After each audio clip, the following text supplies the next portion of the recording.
ranking every single Spider-Man movie villain from worst to best. That's right, all of them. So I got you for 3 minutes. 3 minutes of playtime. And I'm only going to be doing the Spider-Man movies, not Venom or Morbius. And it's a ranking video, which means there's going to be some controversy. But in the wise words of the great philosopher Sammy J Reacts, it's my list I can't miss. In last place, we got Alistair Smythe. Ryan started the fire. It would have been cool to see him turn into the real Alistair Smythe. But here's just that bitch-ass supervisor who makes you stay late on your birthday. Who does that? Next up, we got Donald Mencken. Remember this guy? Nope, I don't blame you. He's really just a plot device to turn Harry into the Green Goblin. Next up, we got Phineas Mason, aka the Tinkerer. And outside of tinkering, he really doesn't do much. From there, we go to Matt Gargan, played by Michael Mando. And trust me, I hear you. There's a lot of potential here because he's going to be Scorpion eventually. But so far, he's just a typical arms dealer, I guess arms buyer, who really doesn't do much. Next up, I got fucking Brad. This man was the precursor to Paul. If you read the comics, you know exactly what I'm talking about. Who takes pictures of people with their pants down? That's some weirdo behavior. You know, I don't blame Peter for calling in that drone strike on him. From there, we go to Flash. I wouldn't want to fight me neither. What's Daddy gonna do, sue me? Peter put the pause on him real quick though. Armadillo and Across the Spider-Verse. I just love that I actually got to see him. He got packed up real quick. He got kicked like a soccer ball. Along the same lines, Medieval Vulture from Across the Spider-Verse for some reason took 3 spider people to take him down, but he don't belong any higher. From there, we go to Bonesaw is ready. What are you doing up there? That's a cute outfit. Did your husband get it for you? You already heard my 3 minutes impersonation. It's Randy Savage. Next up, I got Jackson Bryce, aka Shocker #1. And I actually really liked him as Shocker for the 5 minutes he was on screen. He literally dragged Peter across the neighborhood, and he was too damn defiant. Now he's a pile of ash, no Thanos. I wonder if his ashes got dusted. From there, we go to Herman Schultz, Shocker #2, who isn't as cool as Shocker #1, but he does get more to do, and he gets a couple licks in before ultimately getting webbed once. And really stopped by Ned. You get stopped by Ned. Come on, man. What are we doing? But you know, I'm not shocked. Next up, I got the carjacker from Spider-Man 1, and I would have put him higher if we didn't find out that he wasn't the one that actually killed Uncle Ben, but he was partly responsible, so that's why I got him this high. Put the money in the bag. Hurry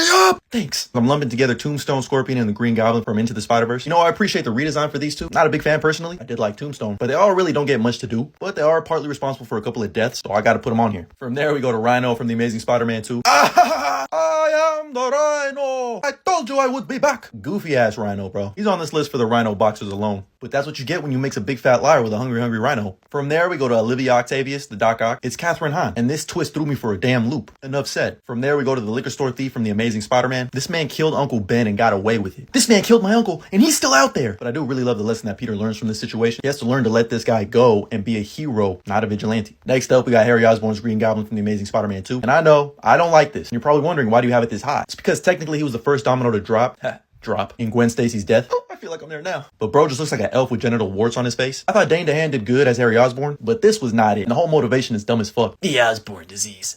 I didn't tell you.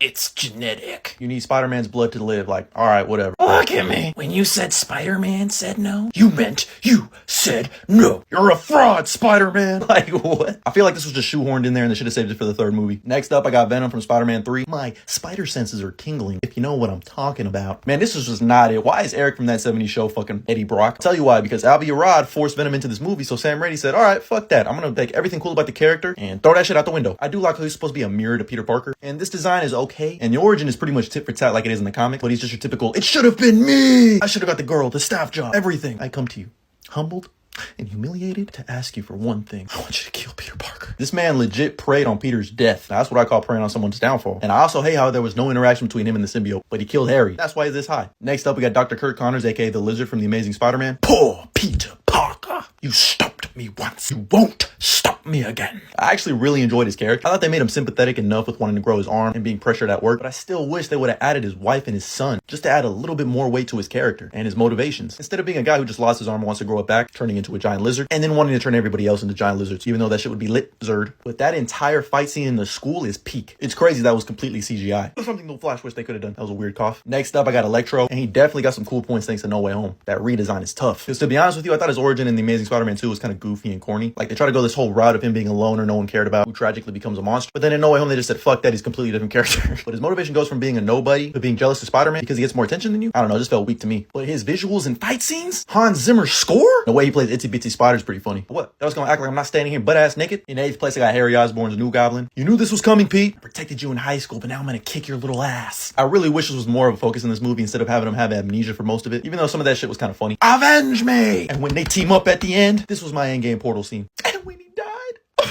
Shit, I'm about to pour one out for my boy. Harry Osborn died, a hero. Next up, I'm gonna go with Uncle Aaron Davis's The Prowler. On his theme alone, bro got the hardest theme in the game. Okay, that was bad. The best of all of us, Miles. Hey, But I just love the way that Mahershala Ali plays this role, and the dynamic between him and Miles is perfect. What if Uncle Ben was trying to kill you this whole time? From there, we go to Spot. Now, I've already seen a lot of people overrating him, and that's fine and dandy. I do love how he goes from the butt of all jokes, legit being made an antagonist because he got hit in the face by a fucking bagel. But once he becomes that multiversal monster, see you back home, Spider-Man. He was menacing, but he really doesn't do anything much in the movie other than become a fucking multiversal battery. So I can't justify putting him any higher. But he gonna be a problem in Beyond the Spider-Verse, trust. Next up, we got Kingpin from Into the Spider-Verse. He has strong motivation for what he's doing. He fucking kills Spider-Man, and it's Liv Schreiber voicing him. Like, what more can I really say? Kill that guy. Into our top 5, with number 5, I got Quentin Beck's Mysterio, played by the great Jake Gyllenhaal. I just love what Jake Gyllenhaal does with his performance. Is he really just an Iron Man villain? Yeah, but I think for the MCU's purposes, it works. Having Mysterio have this team around him and all this illusion tech, I thought that shit was fire. Plus, we got the fucking fishbowl. I never thought we would see that in live action. And I love how his costume is like a combination of a bunch of different MCU heroes, like Thor, Doctor Strange, Iron Man. Nowadays, people will believe anything. Fire all of the drones